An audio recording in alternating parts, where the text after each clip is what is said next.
Lyca production Subaskaran தயாரிப்பில் அறிமுக இயக்குனர் AR ஜீவா இயக்கத்தில் அனுபமா பரமேஸ்வரன் நடிப்பில் லாக்டவுன் ஜனவரி 30 முதல் திரையரங்குகளில். மதுரையில் அமமுக பொதுச் செயலாளர் டிடிவி தினகரன் செய்தியாளர்களை சந்தித்து வருகிறார். அந்த காட்சிகளை பார்க்கலாம்.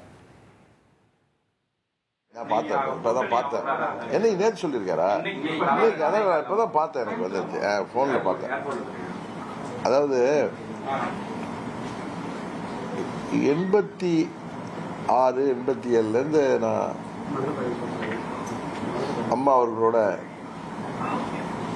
இருந்த காரணத்தினால அந்த காலத்திலேயே அதிமுக உள்ள நிர்வாகிகள், அப்பொழுது மேல்மட்டம் மற்றும் மற்ற மட்டங்களில் உள்ள நிர்வாகிகள் எல்லாமே எங்களோட ரொம்ப நெருங்கி பழகுவார்கள். நாங்கெல்லாம் ஒரு உறவினர்கள் போலதான் இருப்போம். ஜாதி மதங்களுக்கு அப்பாற்பட்டு அங்க உள்ள நிர்வாகிகள், இப்ப அங்க இருக்கிறவங்களும் அது மாதிரி. அதுல மூத்த நிர்வாகி அண்ணன் செங்கோட்டையன், அவர் என்னோட ஒரு மூத்த சகோதரர் மாதிரி பழகக்கூடியவர். அவர் தாவேக்காவுக்கு போறதுக்கு 2 நாளைக்கு முன்னாடி கூட என்கிட்ட வந்து அவருடைய முடிவை சொல்லிட்டு தான் போனாரு. அவர் நான் அங்க வர வேண்டும் என்று அவருடைய விருப்பம் இருந்தது. என்னை விட சீனியர். அவரை நான் வந்து மறுக்க முடியாம நான் அவர்கிட்ட தயக்கமா இருப்பேன். அதாவது வரலன்னு சொல்லாம அவரை எனக்கு மறுக்க பாத்துக்கோன்னு சொல்லுவேன். அவர் நம்பினாரா சேரா வந்துருவேங்கிறது அவர் உறுதியா இருந்தாரு. ஈவன் நான் டெல்லிக்கு போயிட்டு வந்தப்ப கூட பத்திரிகையாளர்கள்ட்ட எல்லாம் கூட நான் சொல்லல. ஆனா அவர்கிட்ட நான் பேசுறேன். அடிக்கடி வந்து நாங்க 2 பேரும் சந்திப்போம். அவர் அங்க போனதுக்கு அப்புறமும் பல முறை என்னோட சந்திப்பாரு. நட்பா வருவோம், நட்பா பேசிட்டு இருப்போம். அப்ப அரசியல் பேசுறப்ப நான் டெல்லிக்கு போயிருந்தேன், உண்மைதான். உங்களை கேட்டாங்க முக்கியமானவங்க, ஏன் செங்கோட்டையன் அங்க போயிட்டாரு, அவரை கூப்பிடுங்க, மறுபடியும் உங்க கூட இருக்கிறவர் தானே, உங்களோட க்ளோஸ் ஃப்ரெண்டு தானே, கூப்பிடுங்க, ஏன் அவசரப்பட்டு போனாரு, இல்ல நான் பேசுறேங்கன்னு சொன்னேன். அந்த தகவலை நீங்க வாங்கன்னு கூப்பிட முடியாதுல்ல அவரை. இந்த தகவலை முக்கியமான தலைவர் உங்களை கேட்டாங்க, அது சரி வராதுங்க எனக்கு அப்படின்னு சொன்னார். அவர் பேசியிருந்தோம். நான் வருவேன்னு நம்பினார். நான் அவரை மறுக்கல. அதாங்க, அதனால சொல்றேன். சூழ்நிலை எல்லாம் ஒண்ணும் இல்லை. நம்ம வந்து 21 அவர் அங்க இருந்தப்பே நான் இதே முடிவு எடுத்துதான் அன்றைக்கே மாண்புமிகு அமித்ஷா அவர்களோட பேசி அது முடியாமல் போனது. அப்பயும் நான் இதே முடிவை தான் சொல்லியிருந்தேன், தேர்தலில் நான் நிக்க போறது இல்லைன்னு. நான் இருக்கு உங்களுக்கு. இப்பயும் என்ன வந்துட்டு யாரும் நிக்க கூடாது, அழுத்தம் அதெல்லாம் ஒண்ணும் கிடையாது. நீங்க சோசியல் மீடியாலையும் ஊடகத்திலயும் எதுவும் பரபரப்பா செய்தி வேணும்னு தினகரன்ட்ட என்னிட்ட யாரும் அழுத்தமும் கொடுக்க முடியாது, என்ன யாரும் டிக்டேட் பண்ணவும் முடியாது. உங்களுக்கு தெரியும். நானா அப்ப எடுத்த முடிவு தான் 21 இதே தான் சொல்லியிருந்தேன். ஏன்னா நம்ம போறப்ப அரசியல்ங்கிறது நிறைய சதி நிறைந்த ஒரு துறை. அது இதுல தேவையில்லாத ஆட்சி அதிகாரம்லாம் வர்றப்ப தேவையில்லாதவர்கள், தேவையில்லாத சகுனிகள், கூடிகள்லாம் நிறைய இருப்பாங்க. இதெல்லாம் அவாய்ட் பண்ணும். ஒரு ஹெல்த்தி ரிலேஷன்ஷிப் வேணும். ஒரு ஆட்சி அமைகிறப்ப அது நல்லா ஹெல்த்தியா இருக்கணும் அப்படிங்கிற ஒரு இதுல நான் தான் ஓப்பனா சொன்னேன், ஒரே உரையில 2 கத்தி இருக்கக்கூடாது. அதனால நான் தான் போட்டியிடலைங்கிற முடிவெடுத்து அது நான் தான் அறிவிச்சேன். நான் வந்து கேட்டப்ப கூட நான் ஒன்றும் சொல்லாம இருந்து இன்னும் முடிவெடுக்கலன்னு சொல்லிட்டு போலாம். நான் யதார்த்தத்தை உண்மையை சொன்னேன். இதில் யாரும் நீங்க நிக்க கூடாதுன்னு சொன்னாங்க, நிற்க வேணாம்னு சொன்னாங்கன்னு சொல்றதெல்லாம் அது அவங்க ஆசைக்கு போடுறது. அப்படி இன்னைக்கு நான் நினைச்சா கூட நாளைக்கு போய் நிக்க முடியும். இன்றைக்கு நான் மதுரையில் உட்காந்து நீங்க எல்லாம் சொல்றீங்க, கட்சிக்காரங்க எல்லாம் சொல்றாங்கன்னு நான் நிக்கணும்னு போட்டிருந்தேன். நினைச்சா மாத்திக்கிறதுல என்ன இருக்கு? அது மாத்திக்க கூட முடிவெடுத்தா அது என்ன சட்டமா? அது மாதிரிலாம் இல்லை. எதுக்காக சொல்றேன்னா, அவருக்கு வந்து இந்த மாதிரி கண்டிஷன்ஸ் அப்படின்னா எந்த கண்டிஷன் எதுவும் கிடையாது. நாங்க கூட்டணிக்கு வரணும், அம்மாவுடைய ஆட்சி அமைக்கிறதுக்கு வரணுங்கிறதுக்கான நட்பு ரீதியான அணுகுமுறை தான் எங்களை அணுகினார்கள். அதுக்கு நான் போனப்பயே முக்கியமான தலைவர்கள் கூப்பிட்டு நான் 2-3 ரூபா போனேன். அப்ப அண்ணன் EPS அவர்களும் அவர்கள்ட்ட AMMK நம்ம கூட கூட்டணிக்கு வரணும் அப்படிங்கிறது அவருடைய சம்மதத்தோடு தான் என்கிட்ட பேசினாங்க. குறிப்பா அவர் பேசும்போது கூட இன்னொரு இதை சொல்றாரு, கூட்டணி பத்தி நாங்க ஒவ்வொருத்தையும் பேசும்போது டெல்லியில இருந்து வந்துடுறாங்க, என்ன பிரச்சனைன்னு எனக்கு தான் தெரியும், சில விஷயங்கள் நான் வெளியே சொல்லாம இருக்கிறது நல்லதுங்கிற அவர் சொல்றதுல இருந்து என்ன புரியுதுன்னா, ஒரு அழுத்தத்துக்கு உட்படுத்தி அந்த மாதிரியான இதை அவர் சொல்ல வராரோ அப்படின்னு. அவரு நீங்க அதை உங்களுக்கு ஏதாவது ஒண்ணு ஈடு கிடைக்குதான்னு பாப்பீங்க, இடுக்கு கிடைக்குதான்னு. என் அண்ணன் தான் டெல்லிக்கு பலமுறை போனாரு. பலமுறை போய் மத்திய உள்துறை அமைச்சரே போய் சந்தித்துலாம் வந்து அவரே சொல்லியிருக்காரு. கரெக்டா? அவருக்கு அழுத்தம் இருந்தா எப்படி போயிருப்பாரு தாவே? என்னங்க அவருக்கு அழுத்தம் இல்லைல்ல, அவருக்கு இல்லாத எங்களுக்கு மட்டும் இப்படி எடுக்க முடியும்? அது எல்லாம் 1000 சொல்லலாம். அவர் சூழ்நிலைன்னு சொல்றது நான் வந்து நீங்க சூழ்நிலையை நீங்க இன்டர்பிரட் பண்றீங்க, கரெக்டு தானே? அவர் அப்படி சொல்லலை.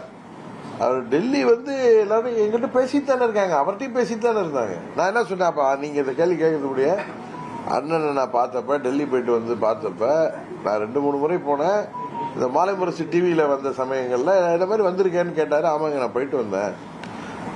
அது மாதிரி உங்களை கூட கேட்டாங்க, ஏன் உங்க ஃப்ரெண்ட் ஆச்சே அப்படிதான் கேட்டாரு. Is your friend, why he has gone there, ask him to come with us அப்படின்னு சொன்னாங்க. I will try sir. அதான் நடந்துச்சு. அதை நான் அவர்கிட்ட சொன்னேன். அவர் சிரிச்சு, நான் எப்படிங்க வர முடியும், என்ன ரொம்ப இன்சல்ட் பண்ணிட்டாங்க அதிமுகவில் அப்படின்னா. ஓகே, அதோட விட்டேன். அதோட சூழ்நிலைங்கிறது நான் அம்மாவுடைய ஆட்சி அறையணும், அம்மாவுடைய கூட்டணியில் செல்வதை தவிர வேற முடிவு நான் எடுக்க முடியாது. ஏன்னா நம்மளாம் அரசியலுக்காக அம்மாட்ட வரல, அம்மாவால் அரசியலுக்கு வந்தவன். நான் தீரன் சின்னமலை சிலைக்கு மாலை போட்டு அங்கே நிற்கிறப்ப அன்றைக்கு அண்ணன், அதுக்கு முன்னாடி ஓபிஎஸ் அவர்கள் ஸ்டாலின் அவர்கள் வீட்டில் போய் துக்கம் விசாரிச்சுட்டு வந்தப்ப அவர் பேட்டி கொடுத்ததை வச்சு பல கேள்விகள் வந்துச்சு. அப்போ நான் அப்பயே சொன்னேன், நான்லாம் மற்றவங்க எப்படியோ, அப்போ ஒரு பெரிய லிஸ்டே வாசிச்சேன், ஆர்மியிலேருந்து ஆரம்பிச்சு சேகர்பாபு வரை. நானும் அண்ணன் ஓபிஎஸ்ஸோ போக முடியாது, ஏன்னா அந்த கட்சியில் வந்துனால 3 முறை முதலமைச்சராக இருந்தவர் எப்படி போவார்.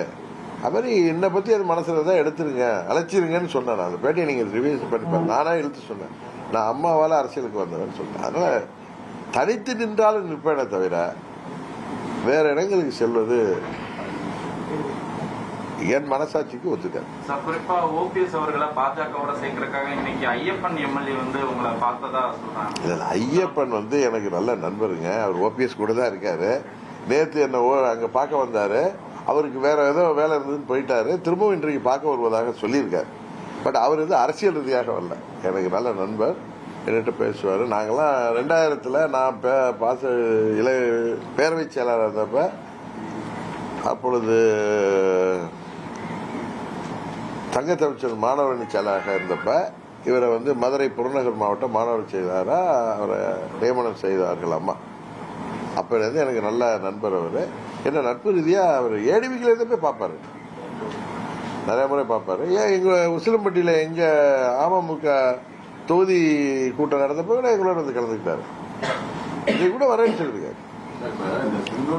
உங்களையும் ஓபிஎஸும் சந்திச்சதப்பனாலதான் வந்து நீக்கப்பட்டார் அந்த சூழல். இப்ப நீங்க திருப்பியும் ஓரளவு ஒன்னாயிட்டீங்க, அதனால அவரை திருப்பி உங்க கூப்பிடுறதுக்கான வாய்ப்புகள் இருக்கா? அங்க இருந்து உங்களை நான் தான் கூப்பிட்டேன்னு சொன்னேன். நான் தான் முக்கியமான தலைவர்கள் என்கிட்ட பேசிட்டப்ப சொன்னாங்க. நான் இல்லைங்க அது சரி வராது எனக்கு, நான் காரணம் பேசிக்கிட்டு அவரை வாங்கன்னு நான் அழுத்தம். ஏன்னா என்னோட ரொம்ப சீனியருங்க. அவர்கிட்ட நம்ம மரியாதையை பழகிறவர்கிட்ட போய் நீங்கள் வாங்கன்னு நம்ம இந்த மாதிரி கூப்பிட்டாங்கிறத தகவலை சொன்னேன். அவர் அதுக்கு என்ன ரியாக்ட் பண்ணதை நான் விட்டுட்டேன். அது மாதிரி நான் வரணும்னு அவர் ரொம்ப விருப்பப்பட்டார். அவரை வந்து தவிர்ப்பதற்கு நான் ரொம்ப தர்ம சங்கடப்படுவேன். எப்பயுமே நம்மளோட சீனியராக நம்ம கூட 30 வருஷம் பழகிறவங்க, அவர் மேலே எனக்கு நிறைய மரியாதை உண்டு. அம்மாவுடைய தீவிர விசுவாசி அவர். அதனால பார்த்துக்கலான்னு சொன்னேன். அவர் வந்து நான் திரும்ப இந்த கூட்டணிக்கு போக மாட்டேன்னு நம்பிட்டு இருந்தார். அவரை கூப்பிட முடியுமா உங்க கூட்டணிக்கு? அது எப்படி, அவரு தானே முடிவு எடுக்கணும். நீங்க போய் வாங்க கூப்பிடுறது, நான் அவர்கிட்ட சொல்லிட்டேன். அந்த தகவலை சொன்னேன்னு சொன்னால டெல்லியிலேருந்து கூப்பிடுறாங்க முக்கியமான தலைவர் வந்து என்கிட்ட பேசிட்டு இருப்பேன். ஏன் செங்கோட்டை உங்க ஃப்ரெண்டு தானே, அவர் ஏன் போய் தாவாக்காக போனாங்க, திருப்பி கூப்பிடுங்க, நம்ம கூட வர சொல்லுங்கன்னு சொன்னார். அந்த தகவலையே நான் அவர்கிட்ட சொன்னேன். நான் அதனாலதான் டெல்லி போனதை சொன்னேன் அவர்கிட்ட. அவர் வந்து நான் இல்லைங்க, நான் இங்க வந்துட்டாங்க, இன்னும் வரல அப்படின்னு. அதிமுகவுடைய அந்த உச்சபட்ச தலைவரா அந்த வைத்திலிங்கமா இருக்கட்டும், இந்த மற்றவங்களா இருக்கட்டும், எல்லாருமே வந்து திமுகவுக்கு போறாங்க, திமுகவுக்கு போயிட்டாங்க. வருத்தாளிக்குதுங்க. எனக்கு தனிப்பட்ட முறையில் எல்லாம் எனக்கு நிறைய நண்பர்கள். நாங்கெல்லாம் எல்லாரோடையும் ஒண்ணுக்கு ஒண்ணு பழகிறவங்க. அங்க இருக்கிறப்ப நாங்கள் அம்மாவுக்கு அருகில் இருந்ததுனால எல்லாரையும் அம்மா அவர்களுடைய